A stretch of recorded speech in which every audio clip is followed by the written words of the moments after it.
Did you hear that?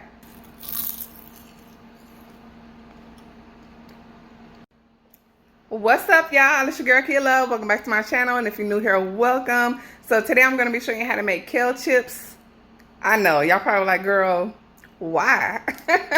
If you're anything like me, you love chips. If you're a chip lover like me, listen, I've tried the baked chips. They're not all that. They don't do it for me. And then on top of that, if you want to be dairy free and stuff like that, then it's best to just go ahead and try something a little different. Not all of the chips have dairy, but y'all, one of my favorites is salt and vinegar.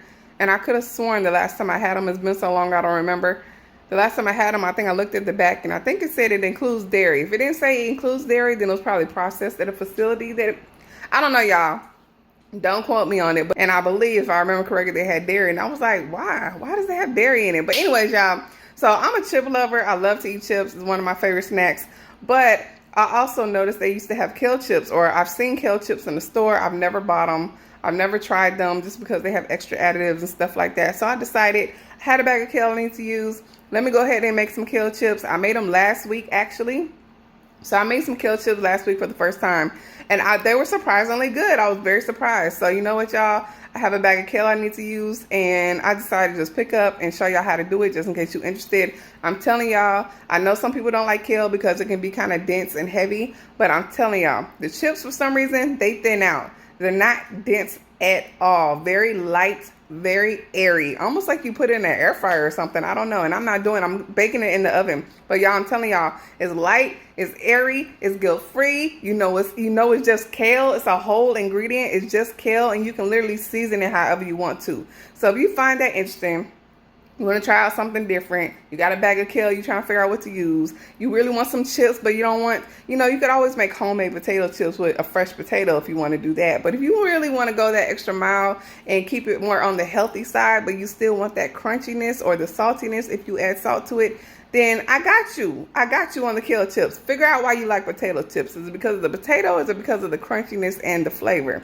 Because if it's because of the crunchiness and the flavor, then I'm telling you, try these kale chips, okay? If it's because of the potato, then I ain't gonna be able to help you. You can go ahead and go make some fresh homemade potato chips, okay, with the potatoes.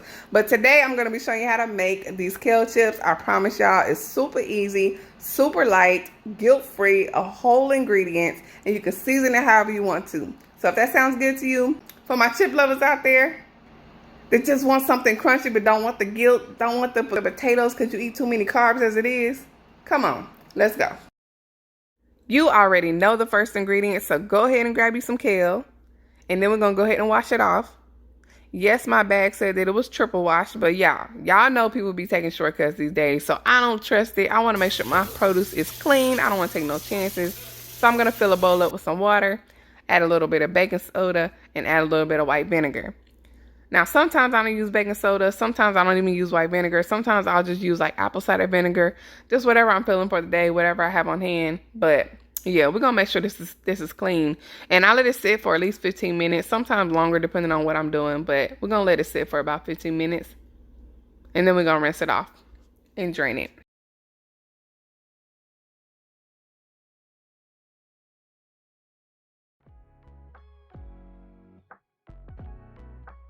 So one thing I like to do as a soaking is take off the stems. So there's some thick stems on the curly kale, as you can see here. And those are pretty tough to eat. They are edible, but they are really tough. And also they make your kale kind of bitter. So just like you would do when you're shucking greens and stuff like that, I like to go ahead and throw away those thick stems. So that's what I'm doing as the kale is sitting here.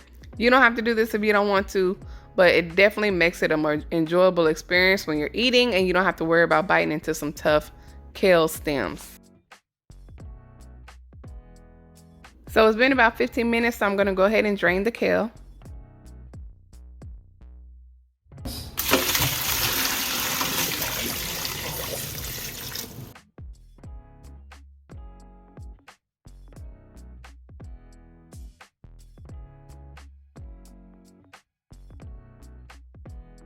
And next, I'm going to place the kale into a salad spinner. Now, if you don't have one, it's okay. But for this recipe, it's key that your kale is really, really dry because you do not want your chips to be soggy. So you need to get it as dry as possible. Now, I personally never thought that a salad spinner was even worth it. I just didn't think it worked out that well. But honestly, y'all, to make these kale chips, it actually does a really good job. It makes a difference. So if you have a salad spinner, go ahead and use it. I promise you it'll make a difference. I'll show you how much water is left at the end just to show you. But this one I got off of Amazon a few years ago. I literally only used it like twice and put it away. But it actually came in handy for this recipe.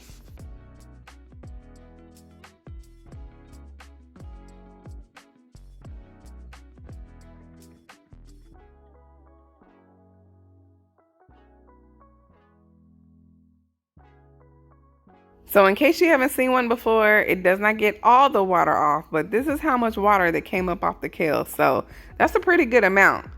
So the next step we're going to do is I'm going to take a clean towel and go ahead and dry off the rest of it. Now, if I wouldn't have put it in the salad spinner, my towel would have been damp and I would have had to use maybe another towel to get it really dry. But like I said, the key is you want to get your kale really dry. So if you don't have a salad spinner, do what you have to do to get this kale dry. Get a bunch of towels or whatever you need to do. But yeah, you want to make sure that it's as dry as possible.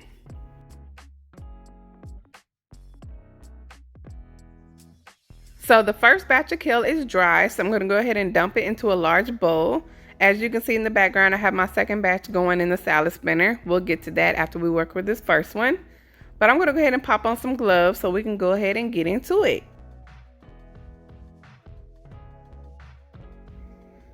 So now what you're going to need is grab some extra virgin olive oil. Now listen, the second key to making sure that you do not have soggy chips is you do not want to overdo the olive oil. My bag of kale is a 12-ounce bag of kale, but here I have about 8 ounces because I'm doing it in 2 batches. And I actually have a little more in this bowl than I do in my salad spinner. So I'm guessing I have about 8 ounces here. So I would recommend not using more than a teaspoon. Of course, the olive oil amount is going to depend on how much kale you have. But the key is do not overdo it. You do not want excess olive oil. You do not want every single piece of kale glistening. And you want to make sure you rub it in really well. So that's what I'm doing here is I'm massaging that little bit of olive oil into the kale really, really well because you do not want soggy chips. Now it's time to season it up. So you can use whatever seasonings that you like. I'm keeping it very, very simple. And I'm just starting off with a little bit of garlic powder.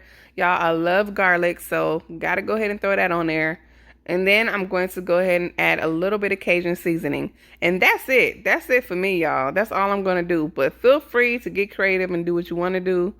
But with the Cajun seasoning, because it has salt in it, I'm just going to go a little light because I definitely don't want it to be too salty.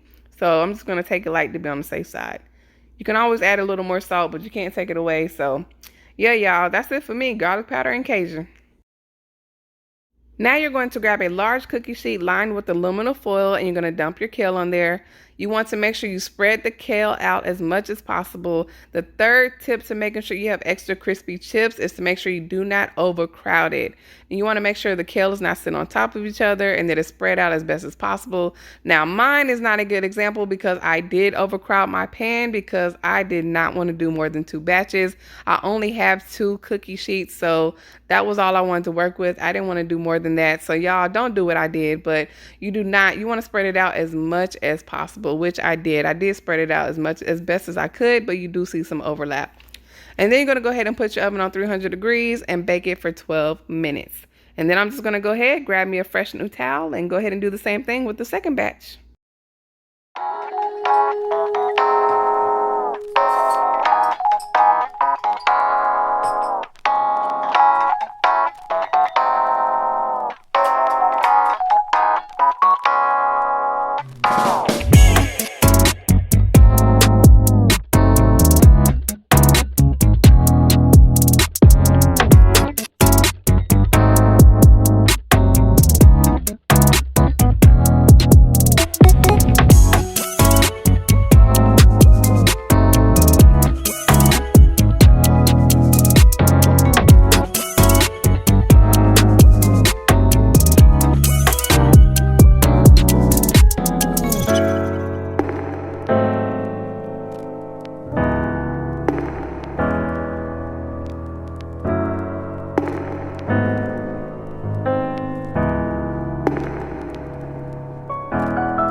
So this is what the kale is looking like after 12 minutes. As you can see, it's still a nice pretty green.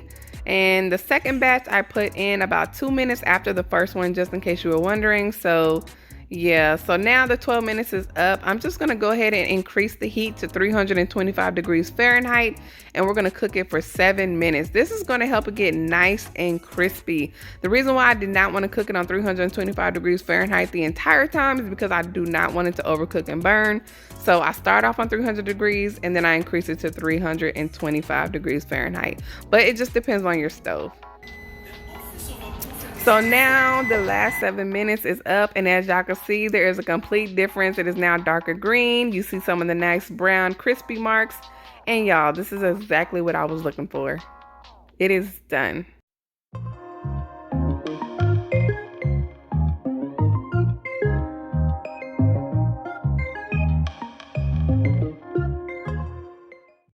So to make sure the kale doesn't continue to cook, I'm going to remove it from the hot pan. And just to let you know, it does cool down really, really fast. It literally takes 5 minutes to cool down. That's it. And as it cools down, it actually gets a little more crispy. So this is what it's looking like, y'all. Super easy. So beautiful. Nice crispy kale. And of course, you know I got to give you the taste test and the hearing test. I meant the crunch test, y'all. The crunch test.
All right, y'all, let me show y'all how crispy they are, because I know y'all don't believe me.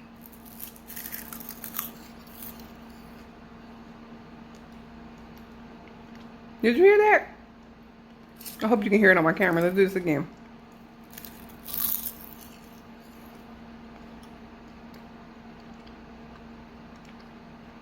I'm telling y'all, they are a great guilt-free chip.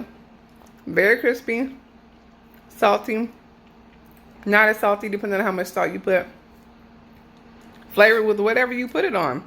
Now listen, if you don't want them to be as crunchy, you want to be a little chewy, don't worry.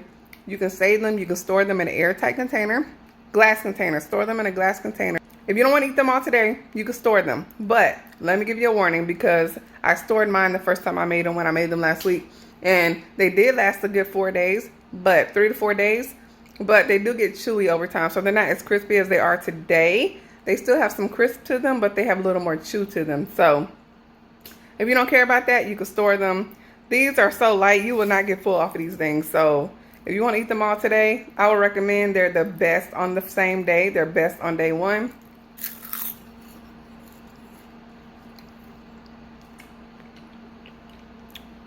They're good. So yeah, y'all. That's how you make kale chips. So anyways, y'all, it's a girl Kale Love. I hope you found this helpful. Give it a try, even if you're not a kale fan. I know some people don't like kale because it can be a little dense, but the kale chips are not. It's the complete opposite. They're like thin out or something. So anyways, y'all, it's your girl Kale Love. I hope you found this helpful for all my chip lovers out there. Hey, if you're like, listen, I'm not doing the kale, I'm going to rock with chips, then go ahead and find you a potato chip recipe to go fry up or something. Bake up. But anyways, y'all, it's your girl Kale Love. I hope you found this helpful. If you did, give it a big thumbs up. And if you want to know whenever I post my next video, hit the subscribe button, and the bell icon will ensure that you get notified when I post. Until next time, y'all, it's your girl Kale Love. Peace and love.